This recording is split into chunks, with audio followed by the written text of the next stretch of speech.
The night Vivienne Alcott walked into the Ashford ball in a dress with a jagged hem, and her chin raised exactly 1 inch higher than usual, the Duke of Ashford was already watching the door.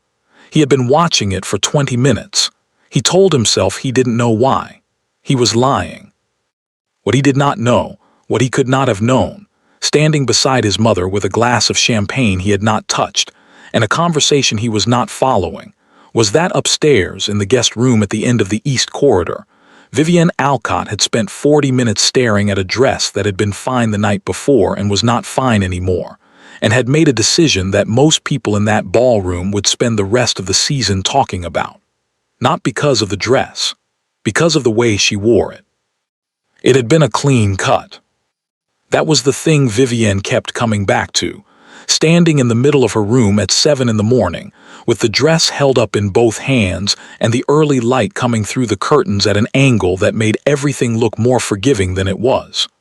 A clean cut, not a tear, not a snag, not the kind of damage that happened when fabric caught on something in the dark. One long, deliberate line across the front of the skirt, starting just below the left hip, ending several inches above the hem on the right. The scissors had been very sharp. Vivienne set the dress down on the bed. She sat beside it and looked at it for a long moment, the ivory silk, the careful embroidery at the bodice that her mother had chosen, the ruined skirt, and she breathed in slowly through her nose and out through her mouth, the way her father had taught her when she was 7 years old and the world was being unreasonable and crying was not going to help. She had been a guest at Ashford Manor for 4 days. She had been invited by the Duke himself, a formal invitation, correctly addressed, delivered to her father's house in London 3 weeks ago. She had accepted correctly, arrived correctly, conducted herself correctly in every drawing room and dining room and morning walk the 4 days had required. She had been pleasant to the other guests, attentive at dinner, careful in every conversation. She had also apparently made an enemy. She thought about the Duchess. The Duchess of Ashford was a small woman who took up a great deal of space, not physically, but atmospherically, the way certain people do, as though the air around them had different properties than the air elsewhere. She had been watching Vivienne since the first evening. Not rudely, never rudely, nothing so easily named.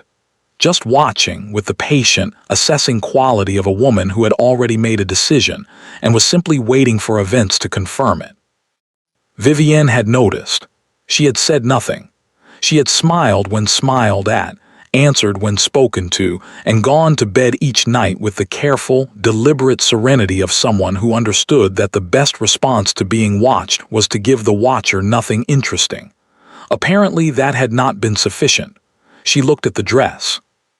The ball was tonight. Every guest in the house was attending.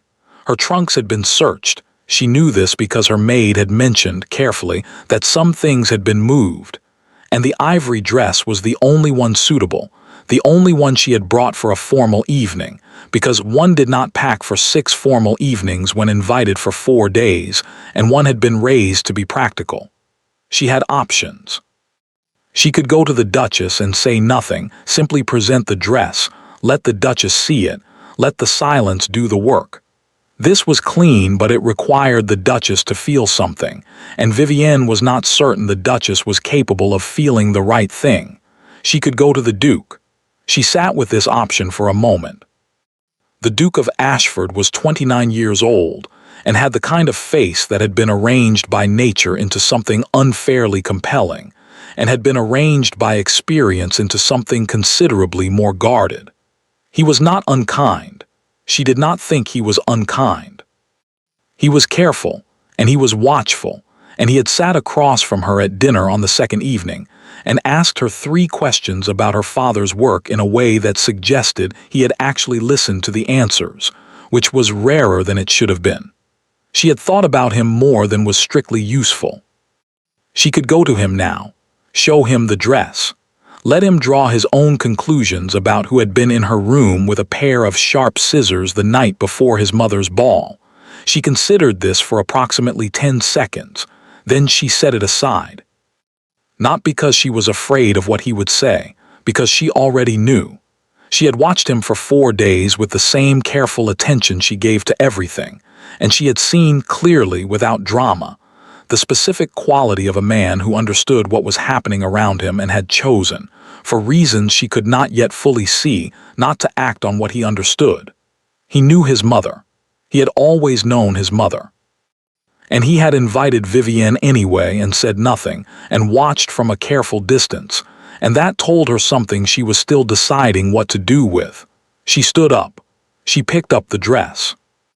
She turned it over in her hands, the damage, the silk, the embroidery her mother had chosen, and she thought about what her father had said once, a long time ago, when she was 7 years old and the world was being unreasonable.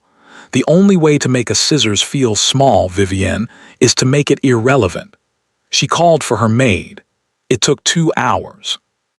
Her maid, a practical, unsentimental woman named Goss, who had been with Vivienne since she was 15, and had never once suggested that a problem was insurmountable, looked at the dress for approximately 4 seconds, said nothing, and went to find her sewing kit.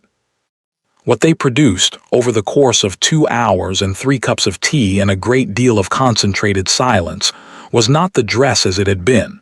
It could not be that. The cut was too long, the silk too delicate, the damage too deliberate to simply be undone.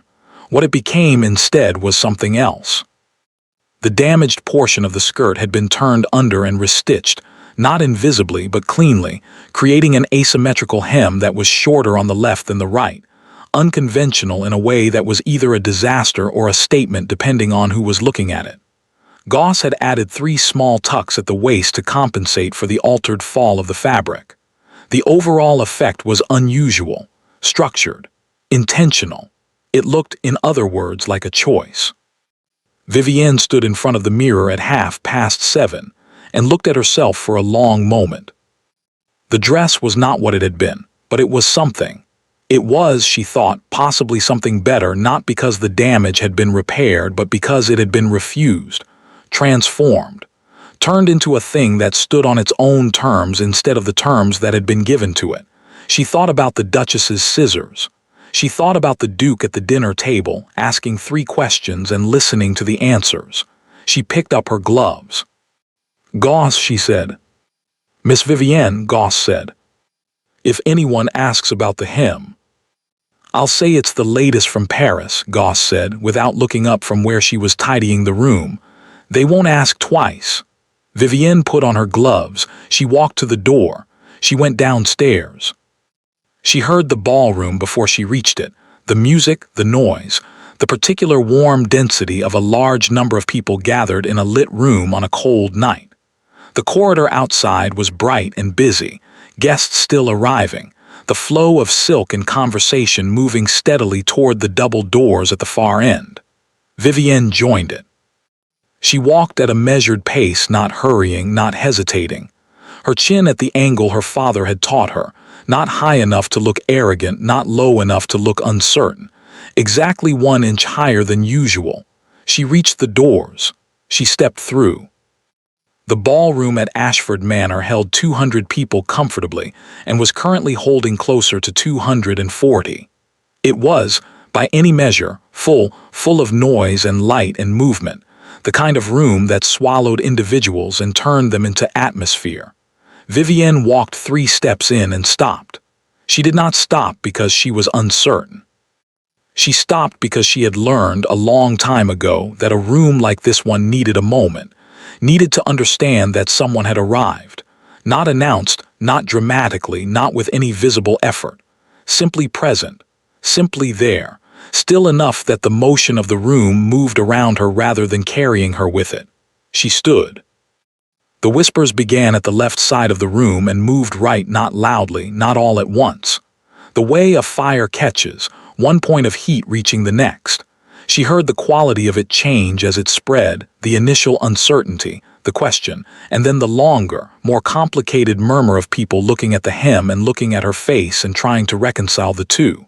She did not look at the whispers. She looked straight ahead.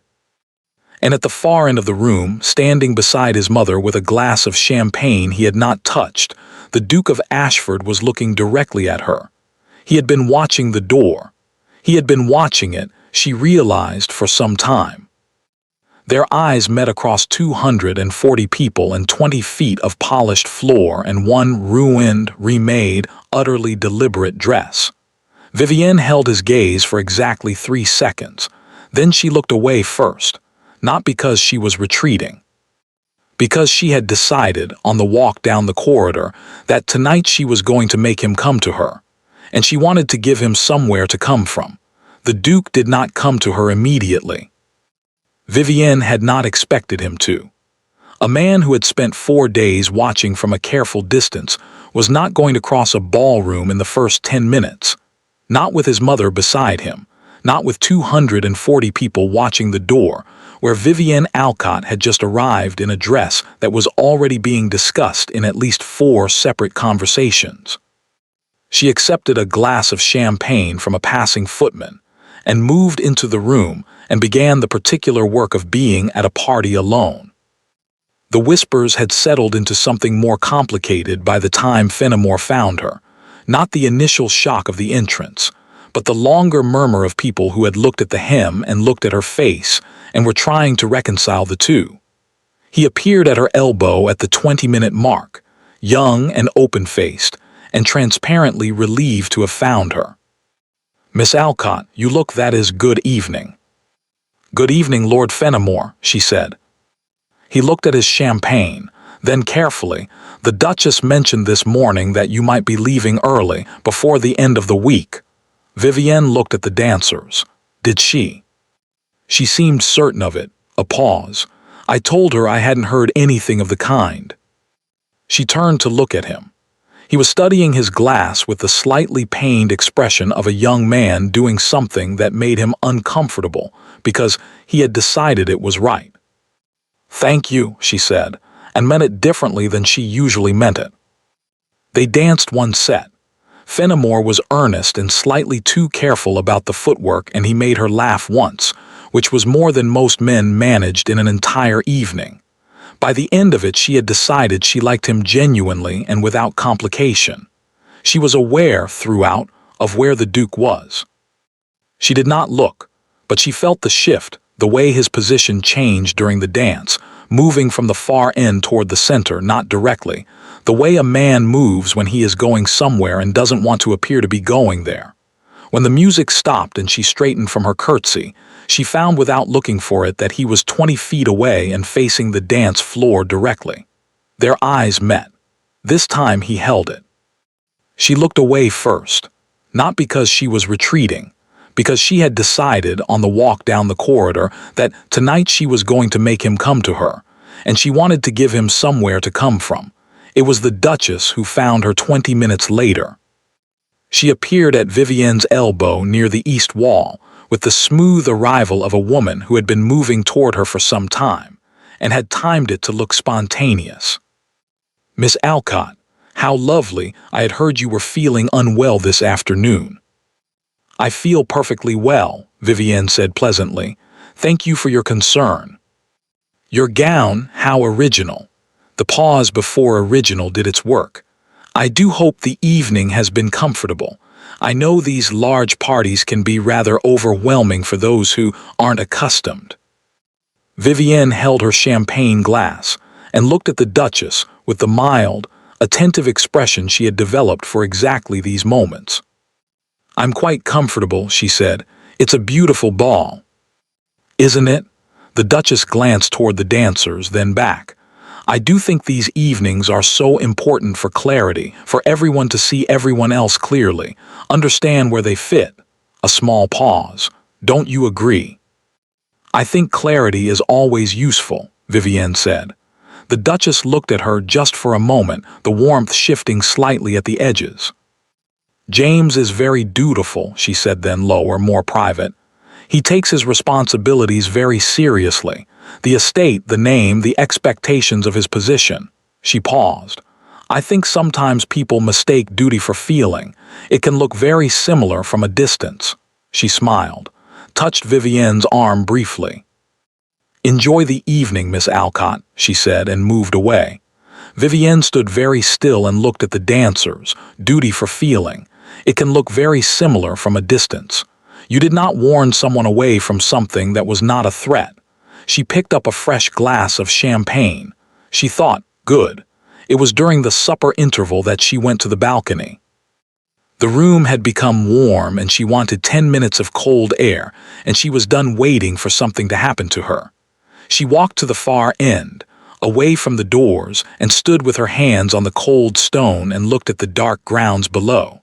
She heard the door open behind her. She knew, before she turned, who it was. The Duke walked the length of the balcony and stopped at a correct distance with the slightly too careful stride of a man executing a decision before he could think better of it. He opened his mouth. "Don't," she said. He closed it. "Miss Alcott." "I said don't." Quiet. Not cold, something more complicated than cold, something that had been building since 7 that morning when she stood in her room with a dress in her hands and a very clean cut in the silk. "Whatever you came out here to say, don't say it yet." He was quiet. She turned and looked at him directly, fully, without the careful angles she had been maintaining all evening. She looked at his face in its unguarded state and thought that he was, underneath the carefulness, not a bad man. This did not resolve anything. "You knew," she said, factually. "This morning you knew before this morning." He did not look away. "Yes." "And you said nothing?" "No." "To her," Vivienne said, "or to me?" "To either of you," he said. She had prepared for a managed version of this.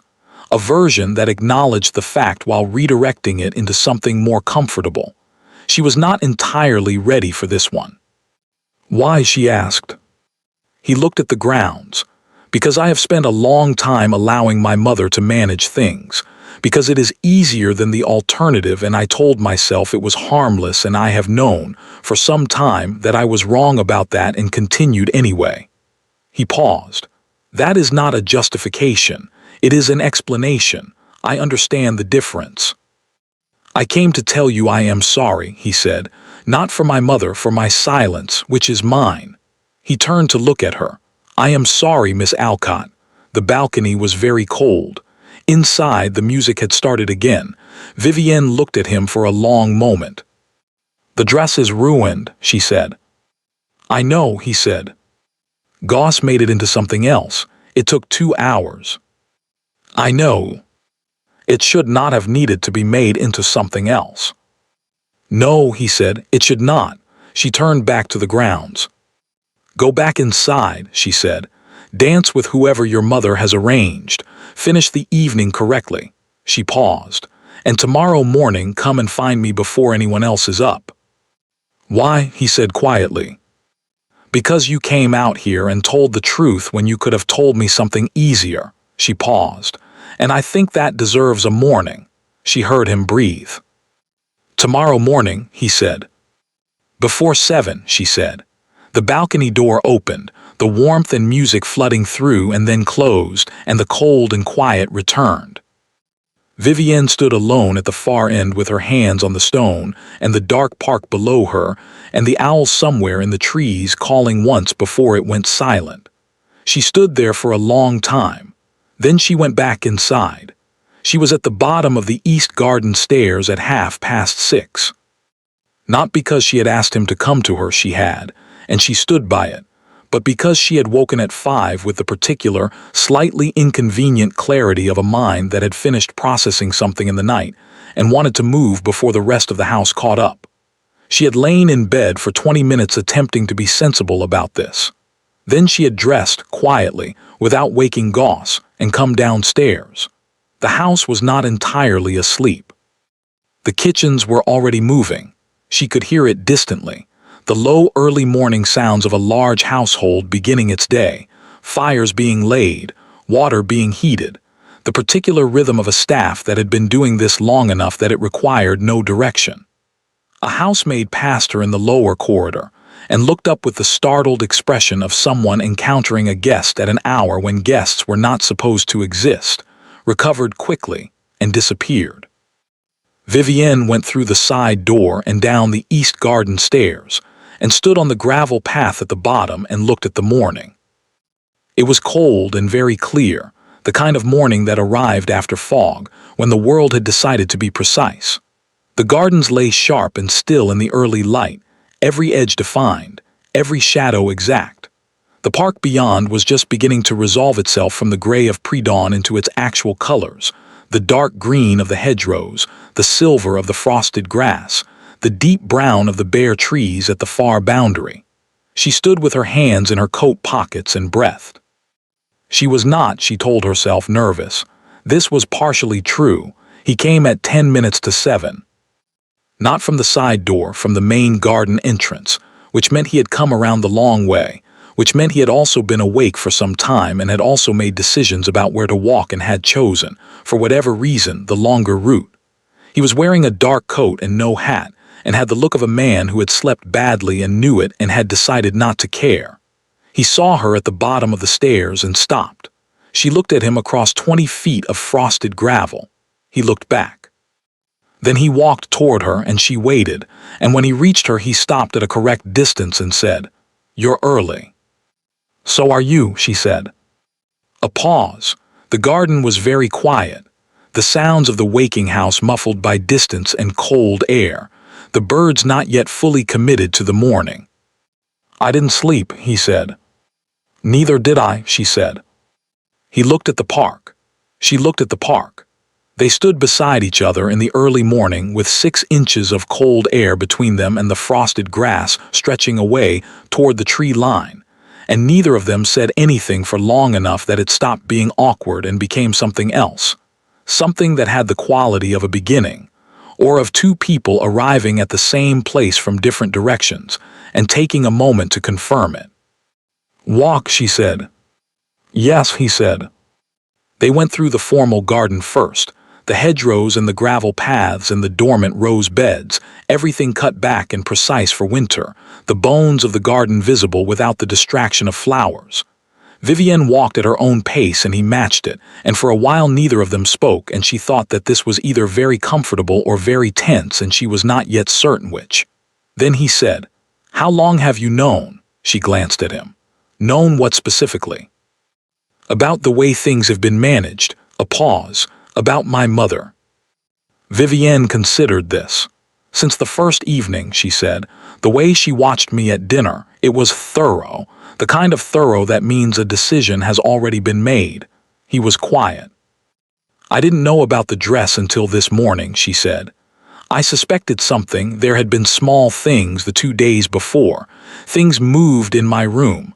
A letter I was expecting that didn't arrive." She paused. "But the dress was more direct." "She has never been that direct before," he said. It was not a defense. It was, she thought, the opposite of a defense, the admission of a man acknowledging the full shape of something he had been looking at partially. "She felt it necessary," Vivienne said. "That's its own information." He looked at her. "What do you mean?" "She has been managing things for a long time," Vivienne said. "Quietly, carefully, the way you manage things when you are confident of the outcome. The dress was not quiet or careful." She paused. "She was afraid of something. People become direct when they are afraid." He walked beside her in silence for a moment. "Of you," he said. "Of something," Vivienne said. "I think she is afraid of what happens if you see clearly, without management."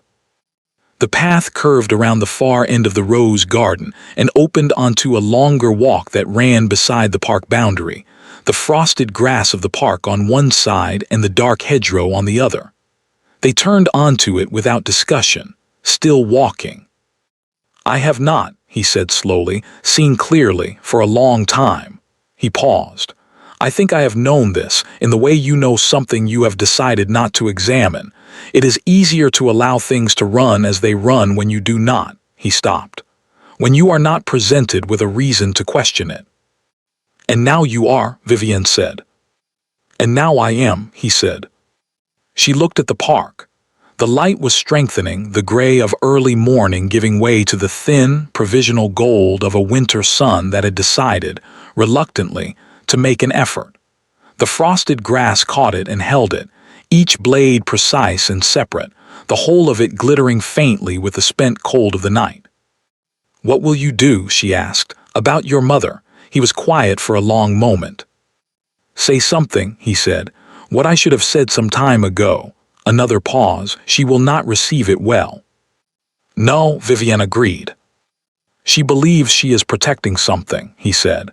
"The estate, the name, she has a version of things in which everything she does is in service of something larger than herself. I think she believes it entirely." He paused.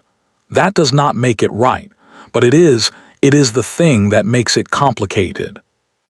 Vivienne thought about the Duchess's face at dinner, the particular quality of her management, the warmth of it, the way it was almost indistinguishable from genuine care if you were not paying attention. She thought about scissors and clean cuts, and the fact that a woman who loved her son could do those things and not see the contradiction. "Love is not a justification," she said, "but it is an explanation." He looked at her. "You are very even about this." "I'm not even," she said. "I'm precise. There's a difference." Something moved across his face, the ghost of something, almost a smile, the same thing she had seen across the ballroom last night and across the dinner table on the second evening. Present and then gone. "My father," he said after a moment, "used to say that the most useful thing a person could do was learn the difference between what they felt and what they thought. He said most people never did." He paused.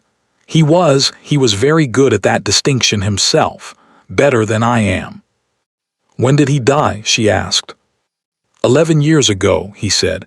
"I was 19. I had been away school and then a brief time on the continent. I came back and I did not come back in time." A pause. "My mother has managed things since. 11 years." Vivienne thought about 19 years old and a father and not coming back in time, and she thought about the specific shape that left, not just grief, but the grief that has guilt running through it, the kind that makes you careful in a particular way, the kind that makes you defer to the person who was there when you were not. "She stepped into a space," Vivienne said quietly, "when you needed someone to." "Yes," he said, "and I let her stay in it." He looked at the park. "Long after I should have, long after I was capable of." He stopped. "Long after there was no longer a reason." They walked. The path curved again, beginning to arc back toward the house, the main facade just visible through the bare trees, the stone of it pale in the winter morning light, the windows beginning to warm as the house woke behind them. "Miss Alcott," he said. She waited. I should like if you are willing to begin again."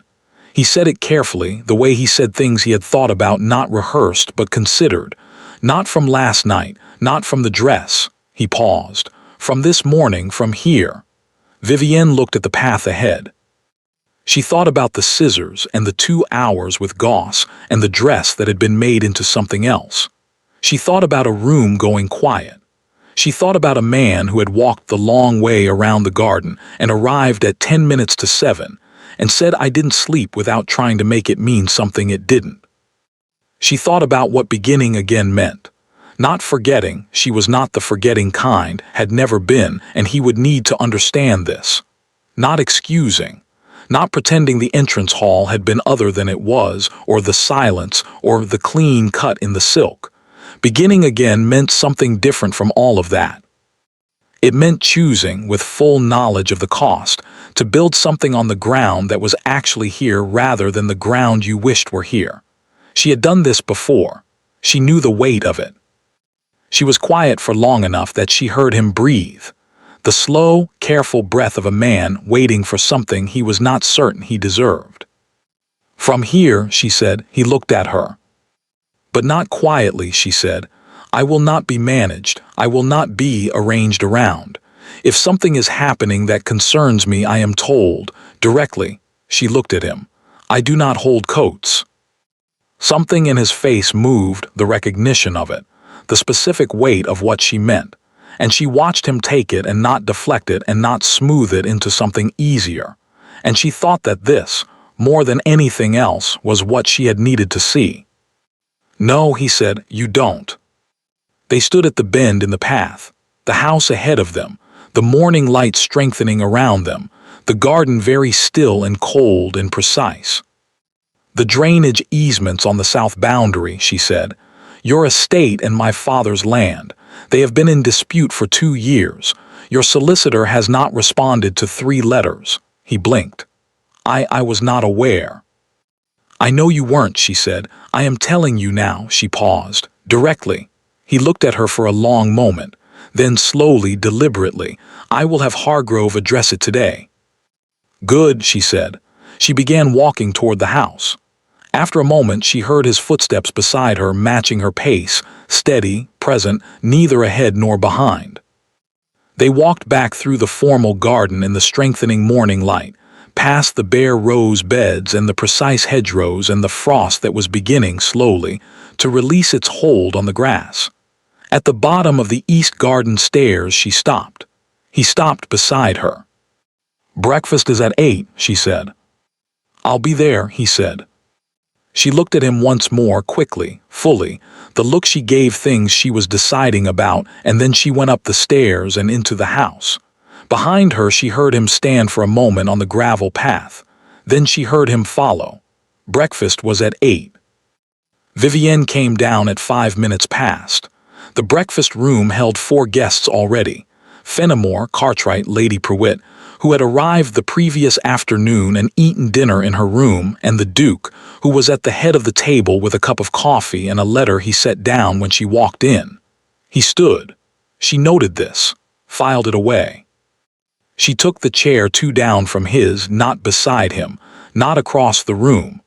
The distance of someone who had said from here and meant it, but was not going to perform it for an audience. Fenimore looked between them with the expression of a young man, registering something he did not fully understand, but intended to think about later. Lady Prewitt, who had the sharp attention of a woman who had been watching rooms full of people for 60 years, looked at Vivienne's dress, yesterday's dress, the altered hem, worn again this morning without particular deliberation, and said nothing. But something in her expression shifted in a way Vivienne recognized as approval. They ate. The conversation was easy, Fenimore and Cartwright on horses, Lady Prewitt interjecting with the dry precision of someone who knew considerably more than either of them and was rationing it. The Duke contributed 2 observations, both brief. Vivienne ate her toast and listened. It was halfway through the 2nd cup of tea that the Duchess arrived. She came in fully assembled deep blue dress, pearls, the pleasant expression of a woman for whom breakfast was another managed occasion. She took her chair at the foot of the table and looked at Vivienne. Vivienne looked back. The same expression she had been using for 4 days. The Duchess looked at the Duke. Something passed between them, the specific communication of 2 people with a long-established language for it. Vivienne watched it and thought, he hasn't spoken to her yet. She could see the Duchess recalibrating, the almost imperceptible sharpening of her attention. She knew something had changed. She did not yet know what. "Did everyone enjoy the ball?" Lady Prewitt asked into the lull. "Enormously," Fenimore said, with slightly too much enthusiasm.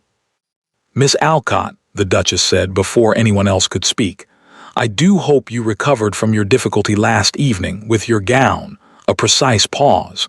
These things can be so distressing, particularly when one has brought only a single suitable option. The table went quiet. Vivienne set down her teacup. She looked at the Duchess, and she thought, clearly and without drama, that she had been patient for 4 days and had said from here and meant it, and that from here included this. She was done with different chairs. "It wasn't a difficulty," she said pleasantly. "The dress was damaged. Goss and I altered it."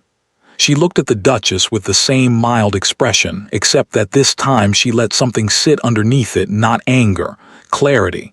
"It took about 2 hours. The result was better than the original, I think." "How resourceful," the Duchess said, "still warm, still smooth, but a fraction of a degree cooler at the edges." "Necessity," Vivienne said. "I find it produces the most interesting results." Lady Prewitt made a small sound, not quite a laugh. She picked up her teacup and looked at the window with an expression of profound neutrality. Fenimore stared at his plate with the focused intensity of a man who had made a firm decision to be invisible. The Duke had gone very still. "I imagine you must be eager to return to London," the Duchess said, "after so many days away from your usual routine." "Not particularly," Vivienne said. "I find the country suits me." She reached for the toast rack. "My father's land borders the south boundary," she said conversationally. "The drainage situation along that boundary has been rather outstanding. I spoke with His Grace about it this morning.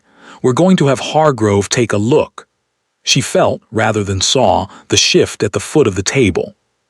The Duchess's face did not change, but something changed in the room, the barometric quality of it, the pressure difference before a storm.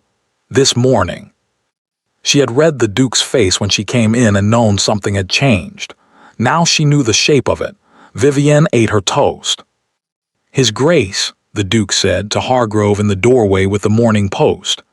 "After breakfast, the south boundary easements, Miss Alcott's solicitor's letters, I'd like to see all three." "Of course, Your Grace," Hargrove said and withdrew. Cartwright said something about the weather. Lady Prewitt responded with a story about weather in Shropshire that went on for 4 minutes and gave everyone at the table something to look at. That was not the foot of the table, where the Duchess sat with her pearl necklace and an expression that had not visibly changed and had changed completely. Vivienne finished her toast. She found the Duke in the estate office at 10:30. Hargrove had the 3 letters spread on the desk. The Duke was reading the third with the focused, slightly grim expression of a man discovering the full dimensions of something he had allowed to go unaddressed. "The first letter was received in March," Hargrove said to the filing cabinet. "It did not reach His Grace's desk. The second in June, also held. The third in September I delivered personally." A pause. "His Grace was informed it pertained to a routine matter that had already been resolved." The Duke set down the letter.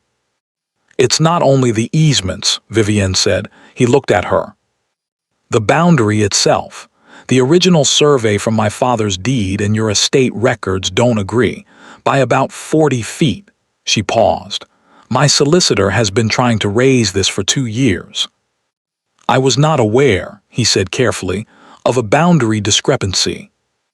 "I know," she said. "I'm telling you now directly."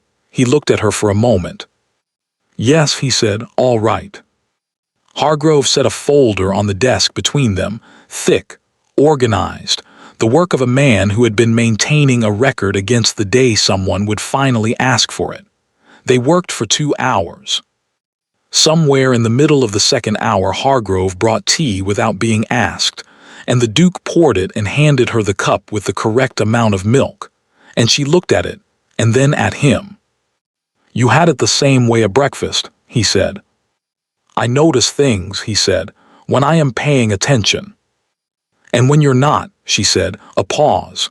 "Then apparently I hand people their coats," he said. She looked at him. He had not intended it to be heavy, had offered it as a thing that could be said between them without catastrophe. She felt something shift, not resolve, but something moved from the category of wound into the category of history, which was quite a lot. "When you are paying attention," she said, "what do you notice?" He looked at her directly. "Currently." "Yes." "That you hold a pencil the way someone taught you correctly, and you decided to hold it your own way," he said. "That you've looked at the clock twice in the last hour, but not because you wanted to leave, because you were tracking something. That you knew about the boundary discrepancy before you came here and chose not to raise it until I had given you a reason to trust me with it." He paused. "That nothing about you is accidental." Vivienne looked at the survey map. "The boundary discrepancy has been known since my father bought the land," she said. 12 years ago. He chose not to raise it because he liked your father. He said it could wait until there was a reason." A silence. "He sent me here," she said, "because he thought there might be one." The Duke looked at her. Outside, a clock struck 1. Neither of them moved. She was crossing the main hall at 2:30 when the Duchess found her. They walked. The Duchess was quiet for a moment, assembling something. "You are not what I expected," she said finally. "I rarely am," Vivienne said. "I formed an impression. I believe it may have been incomplete." She paused. "I love my son. I have perhaps, in loving him, made decisions that were not." She stopped. "I think I owe you the full account, not the managed version." Vivienne looked at the corridor ahead. "The dress," the Duchess said. "Yes," Vivienne said. "I cannot find the right words for what that was," the Duchess said. "I have been trying for 3 days and I cannot find them." "No," Vivienne said, "there aren't any." "I was afraid," the Duchess said, simply, "of the wrong things in the wrong directions, but afraid." She looked ahead. "I am not asking you to forgive me. I wanted you to know that I understand what I did, and that I was wrong." Vivienne stood in the corridor and looked at this woman without her armor, and thought about scissors and clean cuts, and from here. "I know you are," she said. "I don't move quickly with forgiveness. I think you should know that." "Yes," the Duchess said, "I thought as much." "But I'm not interested in keeping score," Vivienne said. "What happened happened. What happens next is what I am interested in." The Duchess looked at her for a long moment. "He chose well," she said quietly, "better than I deserve." She turned and walked back down the corridor, small and upright and entirely herself. Vivienne watched her go and thought that it was possible, not certain, not simple, but possible, that the Duchess of Ashford was not entirely the woman she had spent 4 days believing her to be. She turned and continued toward the estate office. She had a letter to write to her solicitor. The letter took 40 minutes. Vivienne wrote it at the small desk in her room with the afternoon light coming through the window at the flat, lateral angle of a winter sun that had decided it had done enough and was preparing to leave. She wrote clearly and precisely, the way she wrote everything, no preamble, no softening, the facts in the order that made them most useful, the boundary discrepancy, the 3 letters, the meeting with Hargrove that morning and what it had produced. At the end she wrote, "I believe the matter will be addressed. I will write again when I have confirmation." She sealed it, set it aside for the morning post. Then she sat for a moment with her hands in her lap and looked at the window. She was, she thought, in a peculiar position. She had come to Ashford Manor with a letter of introduction and a solicitor's instructions, and a father who had sent her because he thought there might be a reason. She had arrived and been given a coat to hold and seated in the wrong chair, and had a dress cut in the night. And she had stayed anyway, not because of the land, not because of the boundary surveys or the drainage easements or any of the practical architecture that had brought her here. She had stayed because a man had walked the long way around a garden and arrived at 10 minutes to 7 and said I didn't sleep without trying to make it mean something it didn't. She was, she acknowledged to herself, inconsiderably deeper than she had intended to be. This was inconvenient. It was also, she thought, entirely her own fault, which was somehow both worse and better than if it had happened to her. She had walked into it with her eyes open, had chosen at each step to continue.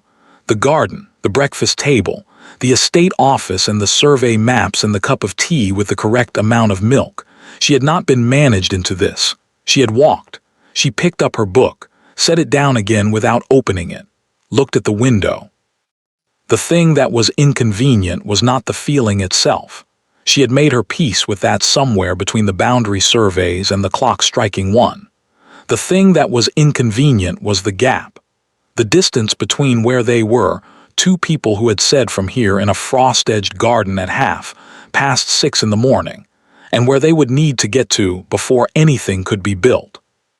She was not a patient woman by nature. She had built patience through practice, the way you build most useful things deliberately, against resistance, until it became a habit rather than an effort. But she felt its edges now, the places where it was thinner than she would like. She thought about what he still had to do. His mother, the conversation that had not yet happened, not the corridor this afternoon, not the breakfast table that morning, but the real one, the direct one. The one he had said he would have and had not yet had, and which Vivienne could not push him toward without becoming the thing she had said she would not be. She was not going to manage him, which meant she was going to have to wait. She picked up her book again. This time she opened it. Dinner that evening was quieter than the previous nights. Several guests had departed during the afternoon, Cartwright and two others, the natural attrition of a house party reaching its final days, leaving Aid at table, which produced a more intimate atmosphere than the ballroom had allowed, and a quality of conversation that had nowhere to hide. Vivienne sat between Fenimore and Lady Prewitt, which was comfortable. The Duke sat at the head of the table and the Duchess at the foot, and for the first time in 4 evenings neither of them appeared to be performing anything. This was its own kind of tension. Fenimore, who was developing an increasingly fine instinct for the atmosphere of a room, directed most of his conversation toward Lady Prewitt, who received it graciously, and returned it with the dry, measured generosity of a woman who had decided she liked him, and was willing to show it in small doses. Vivienne contributed when addressed, and listened when not, and ate her dinner with the focused appreciation of someone who had not eaten properly since breakfast and was rectifying this. The Duke spoke very little. She was aware of it without looking at him directly, the quality of his silence, the way it was different from his usual careful social management. He was not absent. He was present in the specific way of someone carrying something that had weight and required attention. And she thought she knew what it was, and she thought he knew she knew. And she thought that this particular kind of mutual, unspoken knowledge was its own form of intimacy that she had not anticipated and was not certain what to do with. After the second course, Lady Prewitt said, without particular preamble, "Miss Alcott, your mother was a leaner Hartley before she married." "Yes." Vivienne looked at her. "Yes." "I thought so." Lady Prewitt nodded with the satisfaction of a woman confirming a long-held suspicion. "I knew her before she married your father. She had a quality." She paused, choosing. "She was the kind of woman who walked into a room and made it more itself, if that means anything." "It means a great deal," Vivienne said. "Thank you." "She died young," Lady Prewitt said, not unkindly, simply. "Yes," Vivienne said, "I was 12. Lady Prewitt looked at her with the clear, unhurried attention of someone who had been watching her all evening and had decided to say what she thought. "You have it too, the quality." She picked up her wine glass. "I thought you should know that someone had noticed." Vivienne looked at her plate. She felt, unexpectedly and inconveniently, something tighten in her chest, not grief exactly, not after 16 years, but the specific warmth of being seen in a particular way, connected to something she had not expected to be connected to tonight. She said, "Thank you." She said it quietly enough that it was only for Lady Prewitt, and Lady Prewitt received it that way, a small nod, a return to her wine, no further elaboration. The conversation moved on. Vivienne did not look at the head of the table. But she was aware, with the particular awareness she had developed over the past 4 days, that the Duke had heard. The drawing room after dinner held 5 of them: Fenimore, Lady Prewitt, a quiet woman named Mrs. Alderton who had said very little all week, and appeared to regard the entire house party as an anthropological exercise, Vivienne, and the Duke, who had come through from the dining room with the expression of a man who had made a decision between the soup and the port and was not going back on it. The Duchess did not come down. Vivienne noted this, said nothing. The fire was good, and the room was warm, and Fenimore and Lady Prewitt fell naturally into a conversation about something Vivienne was not tracking, and Mrs. Alderton sat in the corner with her embroidery and her observations, and Vivienne took a chair near the fire with her book, and the Duke sat 2 chairs away and did not open anything. For 20 minutes neither of them spoke. It was not uncomfortable. This, Vivienne thought, was itself information, that they could sit in the same room in silence after 4 days of managed distance and arriving gardens and estate offices and corridor conversations and a cut dress and a ballroom, and have it be not uncomfortable. It required a certain amount of fit, she thought, a certain amount of compatible quiet. She had not expected that. She was on her 3rd page when he said, quietly enough that it didn't carry, Lady Pruitt knew your mother." "Yes," Vivienne said, equally quietly. "She was right," he said. "What she said." Vivienne looked at her book. There is a quality," he paused. "I don't mean it the way it sounds in my head. I mean you make rooms more themselves. I noticed it the first evening, when you came in." She was quiet for a moment. "You handed me your coat," she said, "the first evening." "Yes," he said, "I did." "And yet you noticed." "Yes," a pause. "I noticed and I handed you my coat and he stopped. "I have been thinking about that for 4 days, about what it means that both those things are true." Vivienne looked at the fire. "What does it mean?" she asked. "That I am capable of more than I have been demonstrating," he said. "That is the most honest answer I can give you." She looked at him then, sideways, briefly, the firelight doing something to the angles of his face that she noted and set aside. He was looking at the fire too.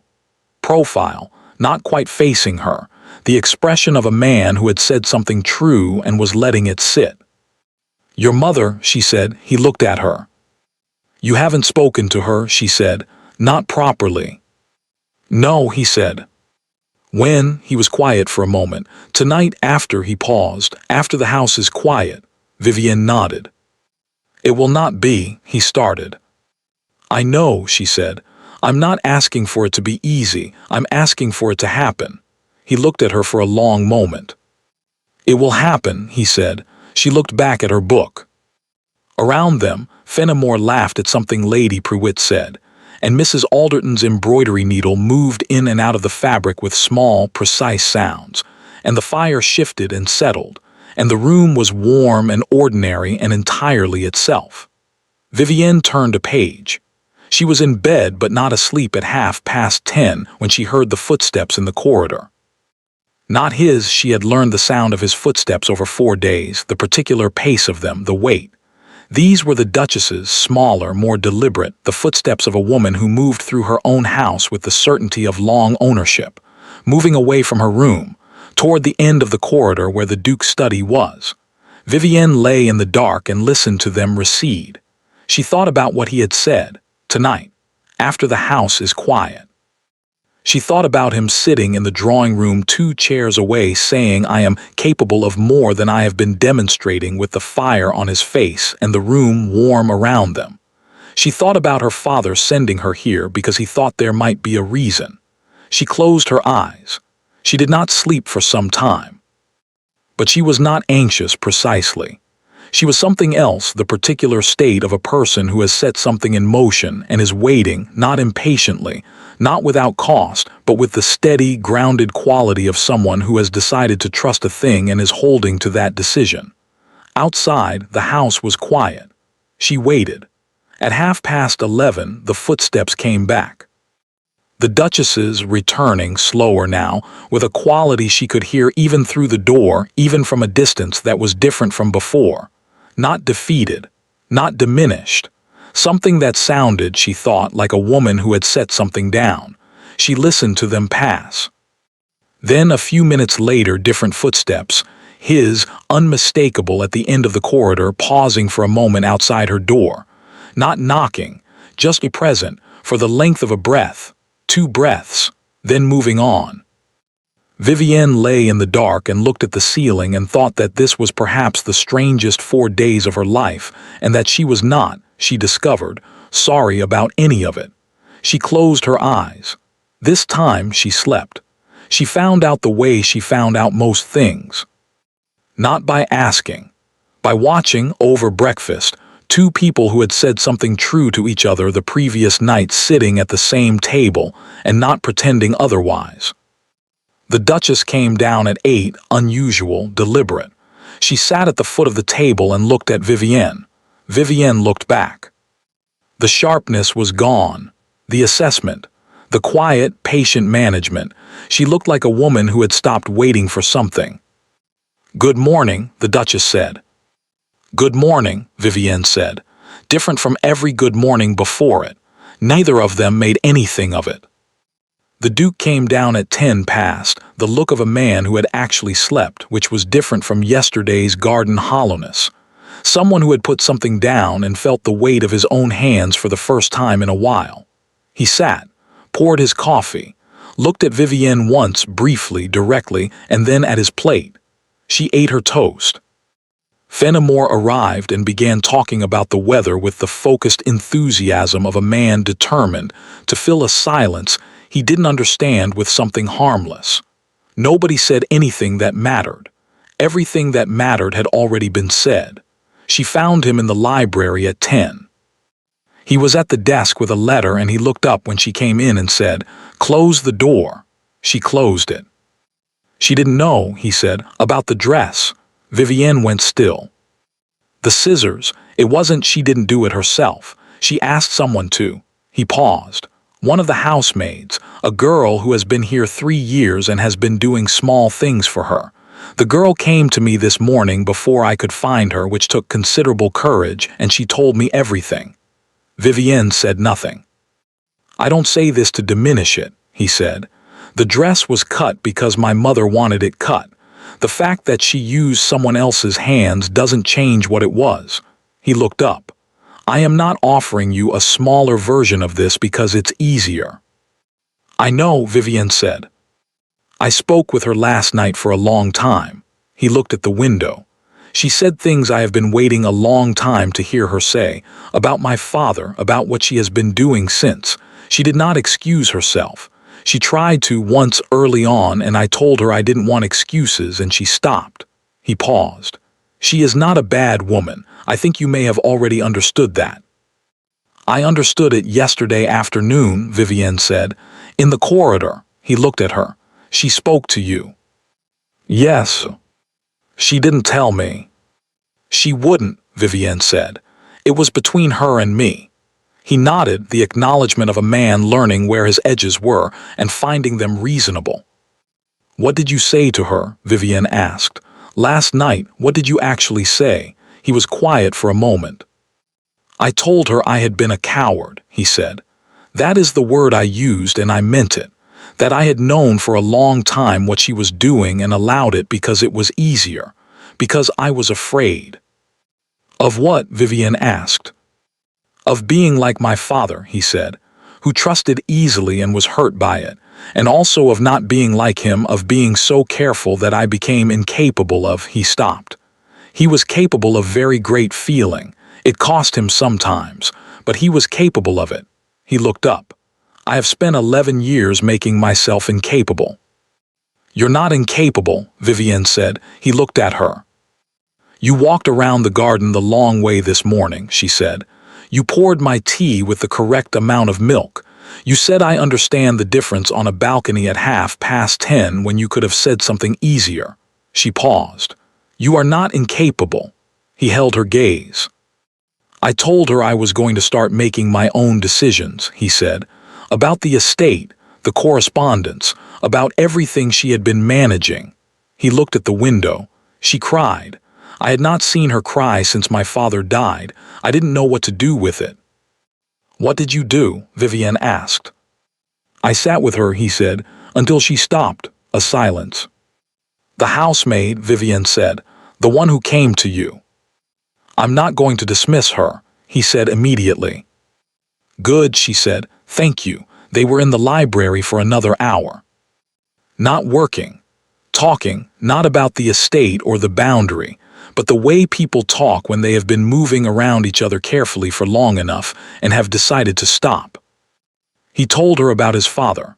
Small things, specific things, the way he laughed, a particular walk they had taken, a book still on the desk in the east wing with a page turned down.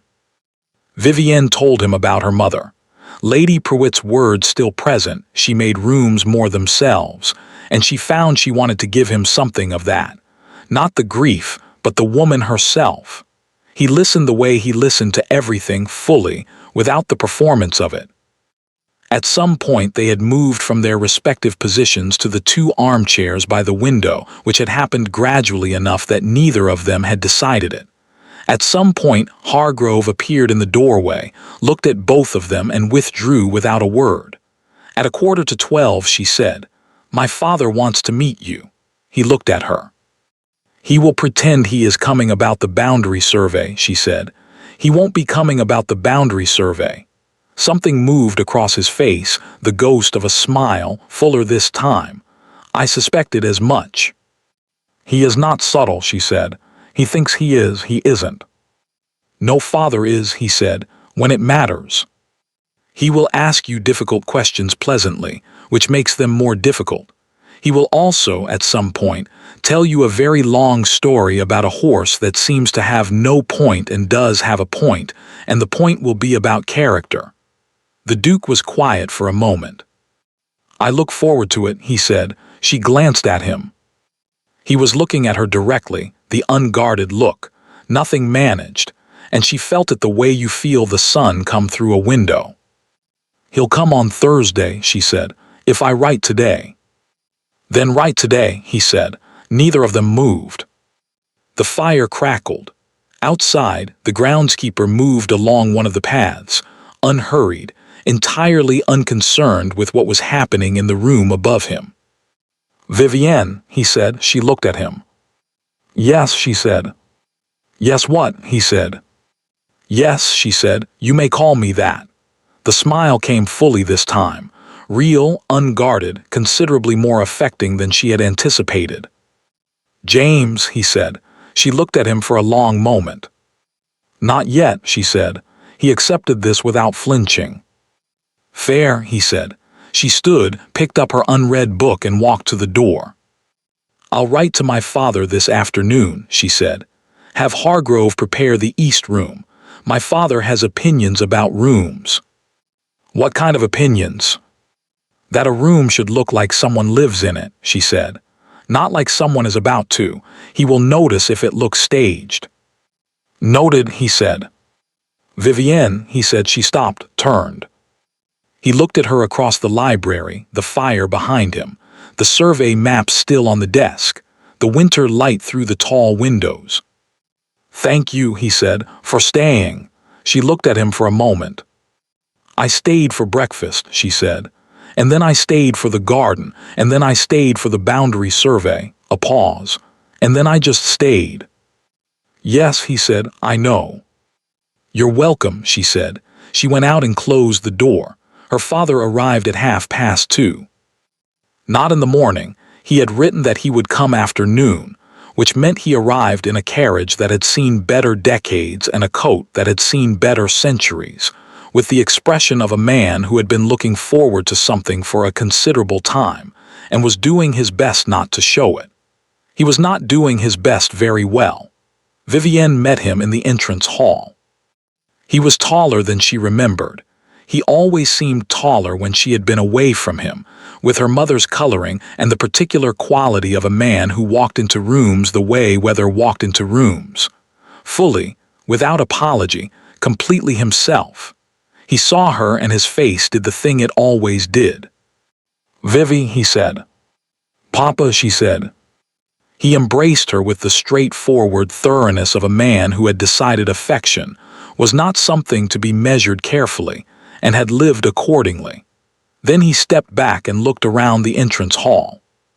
Nice house, he said. Wants more books. The library has considerable books, she said. A house should have books outside the library, he said, with the conviction of a man who had books in every room including 2 in the kitchen. Otherwise it's just storage. I'll pass that along, she said. He looked at her, she looked back. Where is he? Her father said. The Duke was in the drawing room. Vivienne had told him 2:30, which meant he had been there since 1:15. She filed this away under information useful. He stood when they came in. Her father stopped in the doorway and looked at him the way he looked at horses, not rudely, but thoroughly, the kind of look that missed very little. The Duke looked back. He did not look away first. Your Grace, her father said. Mr. Alcott, thank you for coming. I hope the journey was comfortable. It was cold, her father said pleasantly. The road from the North Crossing is rutted badly past the 2nd-mile marker. You should know that it's your boundary. I'll have it looked at, the Duke said. See that you do. Her father sat in the armchair nearest the fire without being invited and said, "Sit down, both of you. I want tea and I want to talk about the boundary survey and I want to do both without standing." Hargrove appeared in the doorway and withdrew to produce tea. The boundary survey took 20 minutes. Her father produced his documents from his coat pocket with the slightly triumphant air of a man whose patience had finally been rewarded. The Duke produced Hargrove's folder. They spread things on the table, and her father pointed to the discrepancy with the direct efficiency of a man who had not come here to be diplomatic and did not intend to begin now. "Here," he said, "and here, the 1809 survey and your 1831 estate record. They don't agree." "I know," the Duke said. "I've looked at both." Her father looked at him. "Since when?" "Since Tuesday morning. Your daughter brought it to my attention." Her father looked at Vivienne. She looked at the fire. He looked back at the Duke. "What do you intend to do about it?" "Accept the 1809 survey as definitive," the Duke said. "The error is ours. We'll correct the records and address the drainage easements at the same time." "That's 40 feet of grazing land," her father said. "Yes, I'm aware." "You're not going to argue it." "No," the Duke said. "It's not mine to argue." Her father looked at him for a long moment. "All right," he said. He folded his documents and put them back in his pocket. Then he picked up his tea and said, "Tell me about your father." The Duke went very still, not visibly, nothing anyone who didn't know how to look would notice. But Vivienne noticed, and she thought her father noticed, and she thought this was precisely why he had asked. "What would you like to know?" the Duke said. "What kind of man he was." "He felt things very completely," the Duke said slowly. "He did not do anything by half. When he trusted someone, he trusted them entirely." He looked at the fire. "It cost him sometimes, but he was a good man, in the way that matters most. He was honest about what he was." Her father drank his tea. "You found his letter," he said. The Duke looked at him sharply. "Vivienne told me," her father said without apology. "Not the contents, just that you went back into that room." He paused. "I'm glad you did." "He wrote that he hoped I would learn to tell the difference," the Duke said, "between people worth trusting and people who weren't. He said he had learned it too late." "And have you," her father said, "learned it?" The Duke looked at Vivienne. She was looking at the fire. "I am learning it," he said. "I think that is the most honest answer." Her father nodded. "Good," he said. "That's the only answer worth giving." The horse story came at 4 o'clock. Vivienne had excused herself at 3:30. "Letters to write," she said, which was true, and she thought they needed an hour without her in it, which she did not say, but her father understood from the specific way she said the letters part. She came back at 4:05.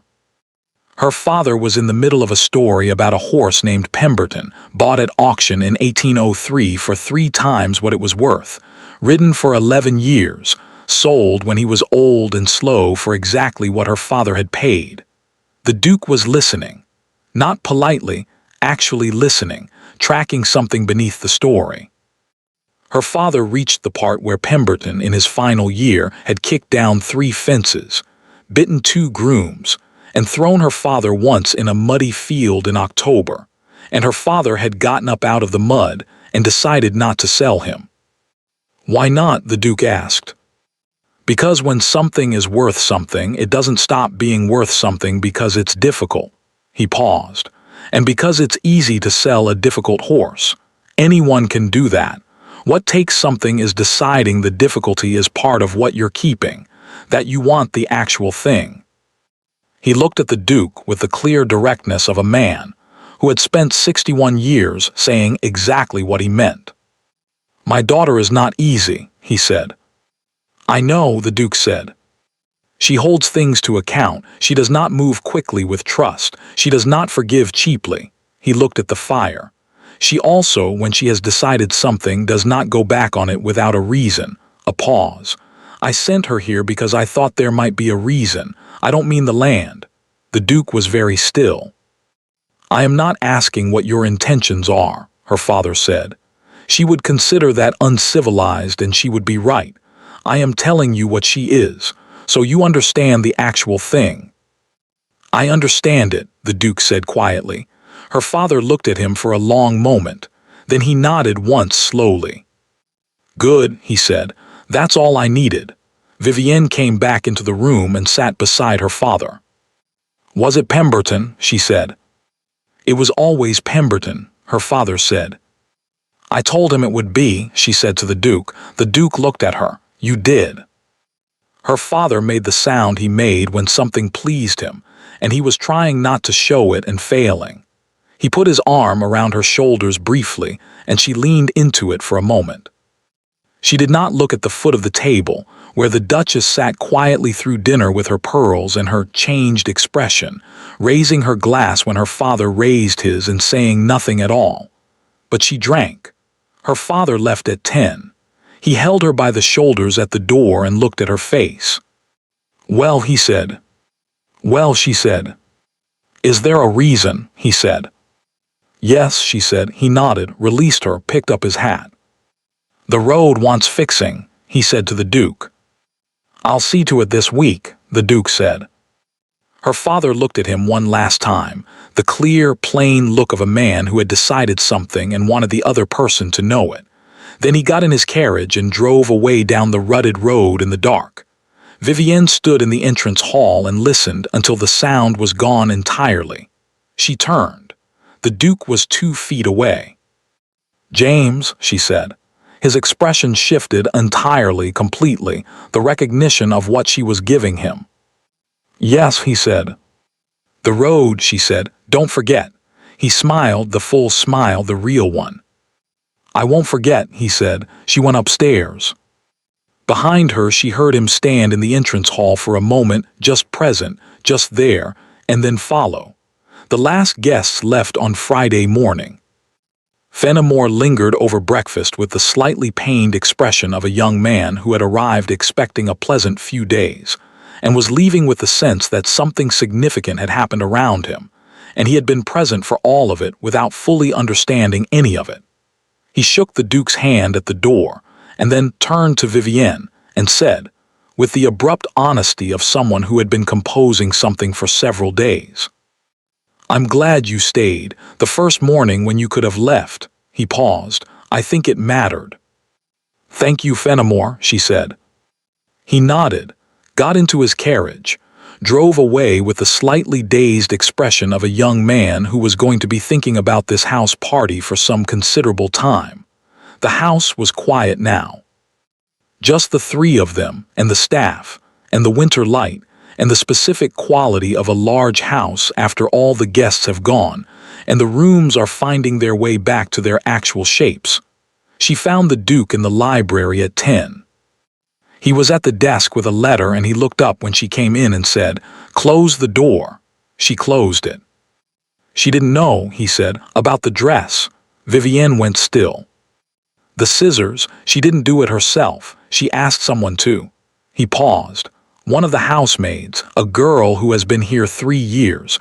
She came to me before I could find her and told me everything. I don't say this to diminish it, he said. The dress was cut because my mother wanted it cut.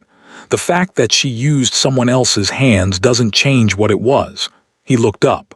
I am not offering you a smaller version. I know, Vivienne said. I spoke with her last night. He looked at the window. She said things I have been waiting a long time to hear. She did not excuse herself. She tried to once and I told her I didn't want excuses and she stopped. He paused. She is not a bad woman. I know, Vivienne said. I understood that yesterday, in the corridor. He nodded, the acknowledgement of a man learning where his edges were and finding them reasonable. What did you actually say to her? Vivienne asked. Last night. I told her I had been a coward, he said. That is the word I used and I meant it, that I had known what she was doing and allowed it because it was easier, because I was afraid of being like my father who trusted easily and was hurt by it, and also of not being like him, of becoming so careful I turned into something that couldn't. He stopped. He was capable of very great feeling. I have spent 11 years making myself incapable. You're not incapable, Vivienne said. He looked at her. You walked around the garden the long way. You poured my tea correctly. You said I understand the difference on a balcony when you could have said something easier. She paused. You are not incapable. He held her gaze for a moment. I told her I was going to start making my own decisions, he said. About everything she had been managing. She cried. I had not seen her cry since my father died. What did you do? Vivienne asked. I sat with her, he said, until she stopped. A silence. The housemaid, Vivienne said. I'm not dismissing her, he said immediately. Good, she said. Thank you. She was crossing the main hall at 2:30 when the Duchess found her. They walked. I have been thinking about what to say to you since Tuesday, the Duchess said. I rehearsed several versions. None of them were right. The unrehearsed ones usually aren't either, Vivienne said, but they're more honest. Yes, the Duchess said. I suppose that's the point. She came further into the corridor and stopped. I told James I had been afraid, she said. That is true, but I want to say something to you that I did not say to him. Vivienne waited. I was also jealous, the Duchess said. The words sat between them, plain, undecorated, the kind that costs something to say. Not of you specifically, she said. Of the idea of you, someone coming in and changing the shape of things, someone who would be the person he turned to rather than. She stopped. I have been the person he turned to for 11 years. I know it was not right. I know it was not good for him, but I had built myself around it, around being necessary. She paused, and I was afraid of what I would be without it. Vivienne looked at the corridor ahead. That is not a justification, the Duchess said. I offer it because I think you deserve the full account, not the managed version. The dress, Vivienne said. I cannot find the right words for what that was, the Duchess said. There are no right words. No, Vivienne said, there aren't. A silence. I am sorry, the Duchess said. Plain, no qualification, no careful architecture, just the words carrying their full weight. Vivienne looked at her, the pearls, the precise hair, the expression of a woman who had decided to be seen and was holding to it even though it cost her. I know you are, she said.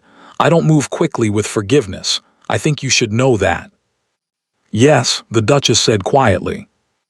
But I'm not interested in keeping score, Vivienne said. What happened, happened. What happens next is what I am interested in. She had said this before to the Duke in the frost-edged garden. She meant it the same way and differently. The same because she hadn't changed her mind. Differently because it cost more to say it here. What happens next, the Duchess said carefully, is that I would like to begin differently, with you, with whatever this becomes. I don't move quickly, Vivienne said. I know, the Duchess said. James told me. A pause. He said you hold things to account. I do. Good, the Duchess said. And then, very quietly, with something in it that was the possibility of warmth rather than warmth itself. I think that is exactly what this family has needed for a very long time. Vivienne was quiet for a moment. My father thinks the house wants more books, she said. Outside the library, the Duchess blinked. He has books beside his bath, Vivienne said. I think he would consider that the standard. Something moved across the Duchess's face, unexpected, unmanaged. Not quite a smile. The thing that came before a smile in a person who had not smiled genuinely for some time. That seems excessive, the Duchess said. It is, Vivienne said. He is, she paused. You'll like him eventually. You think so? He is exactly as difficult as you are, Vivienne said, in entirely different directions. The Duchess looked at the corridor ahead. The not-quite smile had shifted into something more definite, small, still, but real. I see, she said. You'll be fine, Vivienne said. She found James in the East Wing at noon. Not the library, the small sitting room at the end of the corridor. Curtains open, fire unlit, papers on the desk 11 years undisturbed.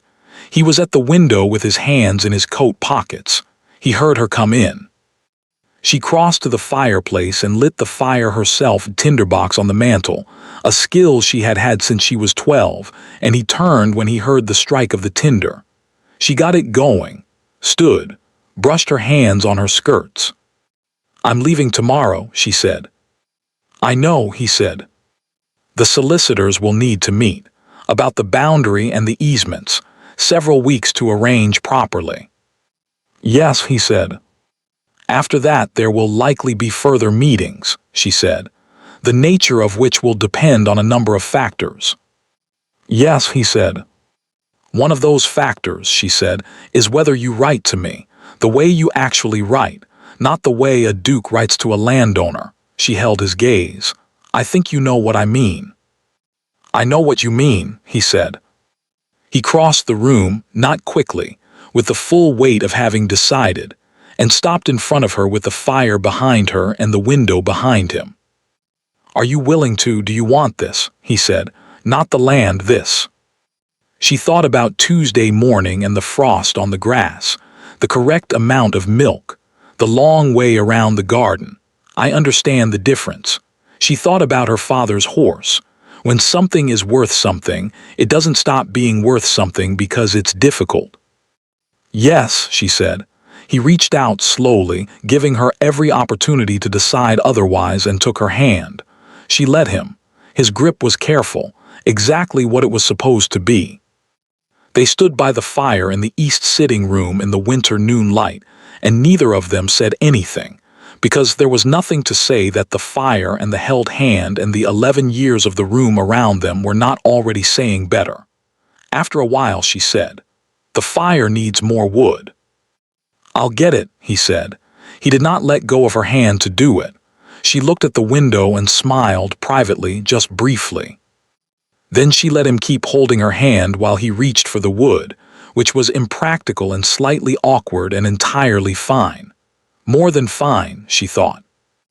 That evening she sat in the main library with her book, and he sat 2 chairs away with his correspondence, and the fire burned well, and nobody said anything for a long time.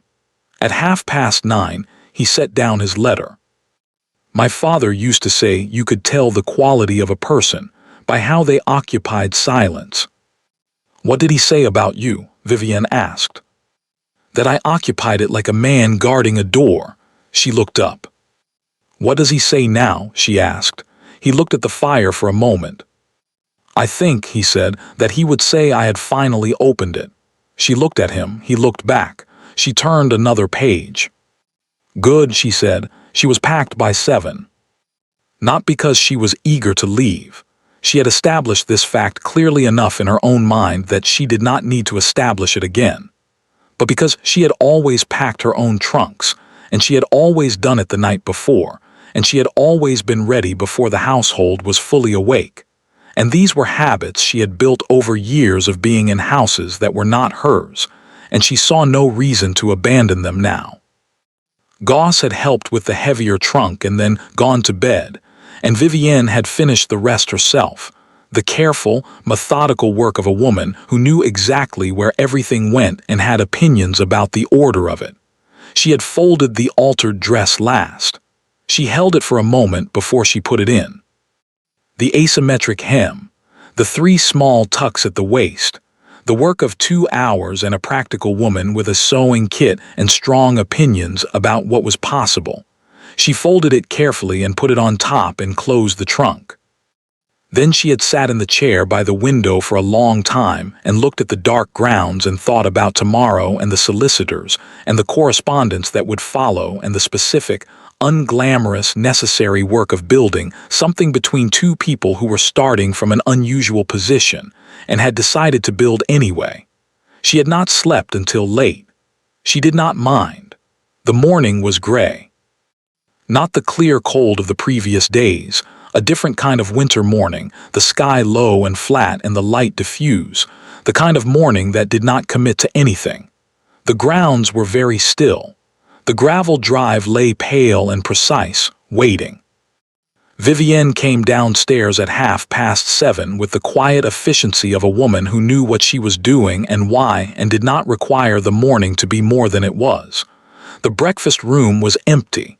She poured her tea, sat, looked at the window.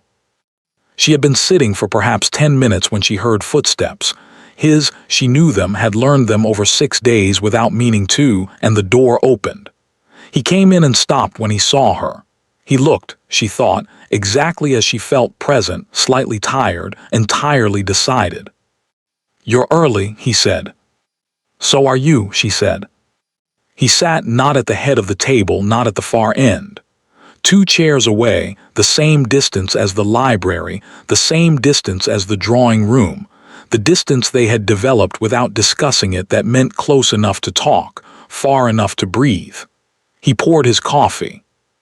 They sat in the gray morning quiet and drank their respective things and did not speak for a while, which was comfortable in the way that things are comfortable when they have been earned. Then he said, "I wrote the letter last night." She looked at him. "The one you asked for," he said, "the other kind." He looked at his coffee. "I wrote 3 versions. The first was managed, the second was better, the third I sealed before I could revise it again." He paused. "It's on the hall table with your other correspondence." Vivienne set down her teacup. She looked at the window for a moment. "I'll read it in the carriage," she said. "Yes," he said, "I thought you might." A silence. "Was it?" she started. "It was honest," he said. "I can't tell you more than that without telling you all of it, and I'd rather you read it." She nodded. The gray morning sat outside the window, unhurried, uncommitted. Somewhere in the house a clock ticked. Somewhere in the grounds a bird tested the air and thought better of it. "Hargrove has the solicitor's contact," she said, "for the boundary meetings. He should write to Mr. Foss directly. Foss prefers directness. He finds intermediaries inefficient." "I'll tell him," he said. "The drainage work will need to start before spring," she said, "before the ground freezes properly. My father's tenant in the south field has had 2 wet seasons. It shouldn't be a third." "It won't be," he said. "Good," she said. She was doing it, she knew. She was filling the space before leaving with practical things because practical things were easier than the other kind. Because she could say the drainage work and before spring and Mr. Foss prefers directness, and not have to say the thing that was underneath all of it. The thing that had been underneath all of it since Tuesday morning and that she had said once, clearly, in the East sitting room yesterday. And did not need to say again but felt very present this morning in the gray light with the carriage coming at 9. He knew she was doing it. She knew he knew. Neither of them stopped her. The Duchess came down at 8. Vivienne had half expected her not to, had thought it equally possible that she would manage her exit from a distance. The way she managed most things, a note perhaps, or simply an absence that said what a presence would have said with less cost. She had not been certain which version she would get and had decided she would accept either. She got neither. The Duchess came in at 8 o'clock in her dark gray dress with her hair precisely done and sat at the foot of the table and poured her tea and said to Vivienne directly, "I would like to call on you, in London, if you will permit it." Vivienne looked at her. "Not immediately," the Duchess said. I am not asking to arrive on your doorstep next week. I am asking whether in time when it seems," she paused, choosing carefully, appropriate, "you would be willing to receive me." Vivienne thought about the corridor on Wednesday afternoon. The scissors and the full account, and there are no right words. She thought about what it had cost the Duchess to come downstairs this morning and ask this directly instead of through a note or an absence. "Yes," she said, "I would be willing." The Duchess nodded. She picked up her tea. She did not say anything else about it, which was, Vivienne thought, exactly right. At 8:45, Hargrove appeared in the doorway and said the carriage was being brought round, and Vivienne went upstairs for her coat and her gloves and the small bag Goss had kept out, and when she came back down the hall, her trunks were already at the door and Goss was outside with the footman and the gray morning was waiting. The letter was on the hall table. She picked it up. It was heavier than she expected, not thick, not many pages, but the paper was good and his handwriting pressed firmly, the writing of a man who had meant every word and had not second-guessed the pressure of the pen. She looked at her name on the front, Miss Alcott, and then below it in smaller letters as though he had decided to add it and then decided not to take it back. Vivienne. She put it in her bag. She would read it in the carriage, as she had said. She looked up. He was standing at the bottom of the stairs. Not with anything in his hands, no letter, no document, no practical reason for standing there. Just standing, coat on, as though he had put the coat on without fully deciding to and had arrived at the hall because that was where she was. She crossed the hall. She stopped in front of him. He looked at her, the full, unguarded look, everything present, nothing managed.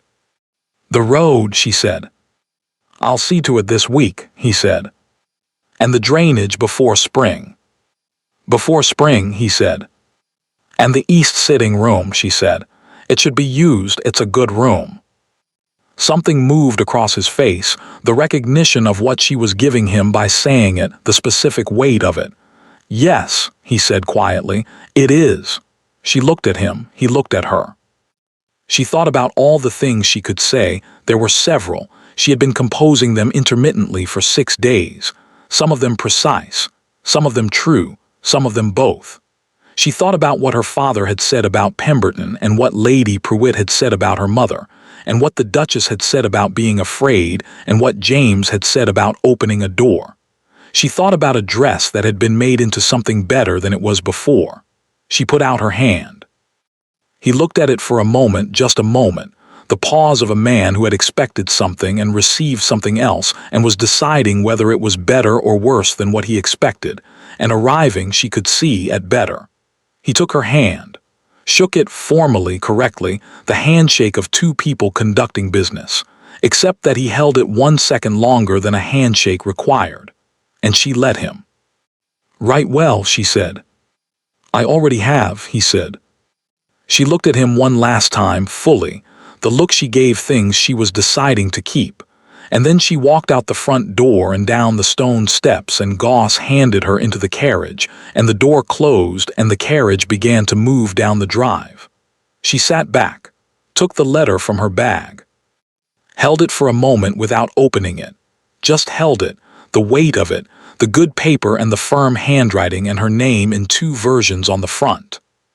Outside the carriage window, the gravel drive gave way to the road that needed fixing. The road her father had been telling people about for 2 years, and that would be fixed this week, because she had said before spring and he had said before spring, and that was, she had decided how they were going to do this, one practical thing at a time, one letter at a time, one honest word at a time, until the shape of it became clear. She opened the letter. She read it once quickly. Then she sat back and looked at the gray winter fields moving past the carriage window and felt something settle in her chest, not resolve, not certainty. Both of those would take time, and she was prepared to give them time. Something quieter than that. Something that had the quality of a beginning rather than an end. Something that was not yet anything. But that was not nothing either. At the bottom of the last page he had written in smaller letters than the rest, as though he had added it after he thought he was finished, "The east sitting room has a good fire now. I thought you should know." She folded the letter, put it back in her bag, looked at the road ahead. She smiled privately for herself just briefly. Then she settled in for the journey. 7 months later, the road was fixed. Her father drove it in June and wrote to her that evening with the slightly aggrieved satisfaction of a man whose point had finally been proven, and who intended to enjoy it moderately, and then not mention it again for approximately 1 month. She was reading his letter at her writing desk when the second letter arrived, delivered separately, by a different hand, on the better paper with the firm handwriting she had been receiving every week for 7 months and reading in the carriage on the first occasion and at her desk on every subsequent one. She set her father's letter aside. She opened this one. She read it. She sat for a moment with her hands flat on the desk and the letter in front of her, and the summer afternoon coming through the window at the angle it came through in June, warm and long, and entirely committed in the way the gray November morning had not been. Then she picked up her pen. She wrote for 15 minutes. Not the careful, precise, practical letters she had been writing for 7 months. The ones about solicitors and boundary surveys and drainage reports. And yes, the east bedroom is comfortable, thank you, and no, my father's horse opinions have not moderated. Not that kind. The other kind. The kind he had asked for in November and that she had been giving him, slowly, in pieces, as she was ready, one honest word at a time. She sealed it, set it with the Morning Post.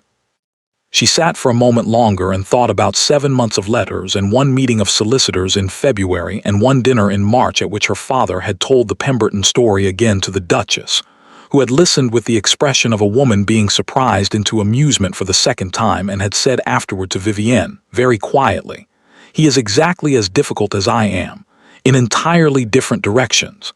And Vivienne had said, "I told you." And the Duchess had said, "Yes. You did." She thought about a letter on a hall table and a carriage on a gray morning, and a handshake that lasted 1 second longer than it needed to. She thought about from here. 3 days later she arrived at Ashford Manor. Not for a house party, not with a letter of introduction or a solicitor's instructions or any of the practical architecture that had brought her the first time. Just the carriage, just Goss, just herself. Hargrove met her at the door. "Miss Alcott," he said, with the precise correctness that was his particular form of warmth. "Mr. Hargrove," she said, "is everything in order?" "Everything," he said, "is in order." She walked into the entrance hall.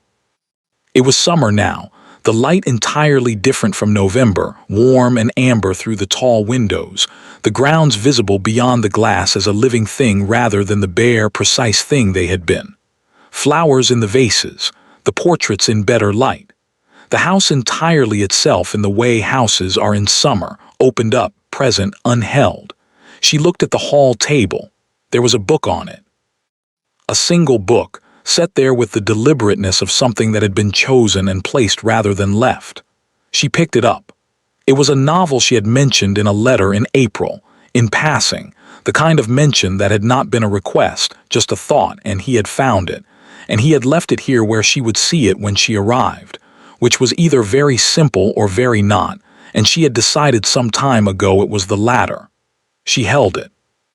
"Vivienne," she turned. He was at the far end of the hall, not at the stairs, not at the door. Simply there in the amber summer light, having arrived at the hall because that was where she was, because that was what he did. She looked at him across the hall. He looked back. She held up the book. He said nothing, just watched her with the full, unguarded look and the quiet of a man who had been waiting for something for 7 months and had learned over those months that the waiting had been exactly the right thing and was not sorry for any of it. She walked toward him. She stopped in front of him. She put out her hand. He took it. Not a handshake this time. Just her hand in his, warm, careful, the right amount of pressure, exactly what it was supposed to be. "The drainage," she said. "Finished in March," he said. "Your father's tenant had a good spring." "Good," she said. "The road." "My father told me," she said. "He's planning a speech." "I know," he said. "He wrote to me." She looked at him. "He wrote to you," she said. "He writes to me every 2 weeks," he said. "Mostly about the road, also about Pemberton." "Of course he does," she said. She looked at their joined hands, then at the summer light through the tall windows, then at him. "The east sitting room," she said. "Warm," he said. "I've been using it every morning." "Good," she said again. He was still watching her with the full, unguarded look, not waiting for anything, she thought, not hoping for anything, simply present, simply there, simply the actual thing, unchanged and not pretending to be otherwise. She looked at him for a long moment. "James," she said. "Yes," he said. She reached up with her free hand and straightened his lapel. It did not particularly need straightening, but her hand was there and so was the lapel, and it gave her something to do with the moment that was not the thing she was about to do. Then she did the thing she was about to do. She kissed him, briefly, precisely, exactly what it was supposed to be. He was very still for 1 second. Then he was not still at all. Somewhere in the house, Hargrove was in the estate office with his ledger. He turned to a new page. He wrote the date at the top. He wrote nothing else. He did not need to. He closed the ledger, put it away, and went to tell the kitchen that Miss Alcott would be staying for dinner. Thank you for listening to the story all the way to the end. Please tell us which city you're watching from and what the story made you feel. Don't forget to subscribe so you won't miss new stories.